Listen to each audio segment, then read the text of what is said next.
Terkenal sekali dengan ketampanannya. Tidak ada yang tidak kenal Nabi Yusuf sampai diberikan sepertiga kekayaan dunia. Saking tampannya, ibunya sendiri ajak dia berzina. Ibu angkatnya. Ratu Mesir. Juga masih muda dan terkenal dengan kecantikannya. Dipanggil Yusuf ke dalam kamar, ditutup pintu. Hai Yusuf, hai talak. Lakukan apa saja yang kau mau. Digoda-godain dengan segala macam fitnahnya. Yusuf lari-lari.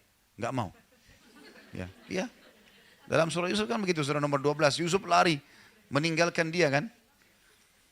Nah, waktu melewatin patung, ada patung di ujung kamar rupanya. Patung itu disembah oleh orang-orang Mesir, termasuk raja sama istrinya ratu ini.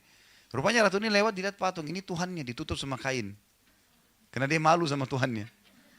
Kata Yusuf, subhanallah, engkau malu sama patung, gak malu sama Allah. Tapi perempuan ini rupanya sudah dirasuki oleh syaitan, sudah dikuasai pada saat itu ya. Dia tetap kejar Yusuf. Yusuf lari sampai ke pintu kamar. Lalu karena penasarannya dipegang baju Yusuf dari belakang, ditarik, sobek. Begitu dibuka pintu, saking lihainya nih perempuan pada saat itu, depan pintu ada suaminya. Langsung dia bilang, apa hukumannya orang yang mau ganggu istrimu? Padahal dia tadi yang bahaya nih, ngajak orang.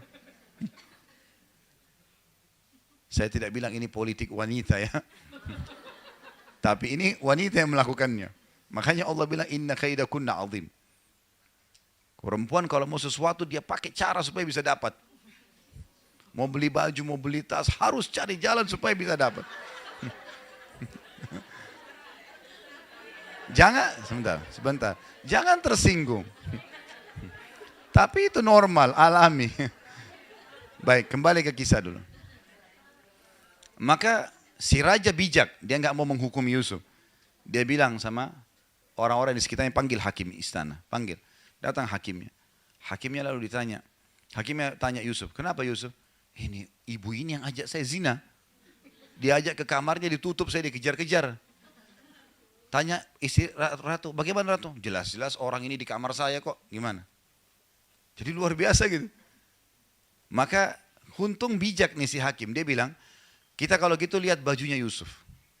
Kalau baju Yusuf robek dari depan, berarti betul si ratu. Karena laki-laki kalau mau nyerang dari depan, kemudian disobek bajunya karena membela diri. Tapi kalau baju Yusuf robek di belakang, berarti ini perempuan yang masalah nih.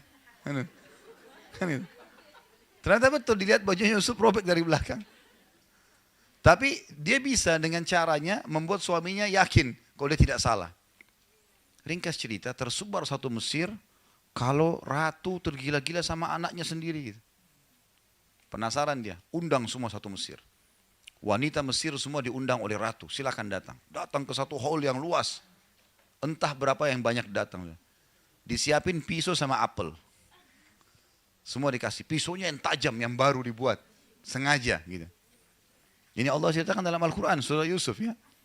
Begitu mereka sudah siap semua, lalu kata si ratu, silakan nikmati apelnya. Dipeganglah apel sama pisau. Waktu mereka mau potong, Yusuf disuruh keluar. Begitu Yusuf keluar, Allah bilang dalam Al-Quran, faqatta'na aydiyahun. Perempuan-perempuan ini sudah bingung, mana tangan, mana apel. Mereka potong tangan mereka, saking tampannya ya. Laki-laki sekarang lewat biar juga sudah mandi 7 kali, tetap aja nggak ada yang potong tangannya kan itu. Tapi ini luar biasa Yusuf alaihissalam. Lewat, sampai mereka tidak sadar. Nanti mereka sadar waktu Yusuf sudah ada di sebelah ratu, baru mereka sadar, oh tangan saya yang kepotong nih gitu. Baru mereka sadar. Lalu kata ratu apa? Inilah sebabnya kenapa saya mau zina sama dia. Kalian baru lihat sesaat sudah potong tangan. Ini orang tiap hari sama saya nih. Untuk membenarkan perilaku dia ini. Kalian baru lihat sesaat sudah potong tangan, saya tiap hari gimana? Maka apa kata ratu? Saya akan terus paksa dia buat zina atau dia dipenjara. Yusuf alaihissalam langsung berdoa waktu itu. Apa kata Yusuf? Ya Allah, penjara lebih aku sukai daripada apa yang mereka ajak. Daripada zina, penjara saja ya Allah. Jadi doa Nabi Yusuf apa? Minta masuk penjara.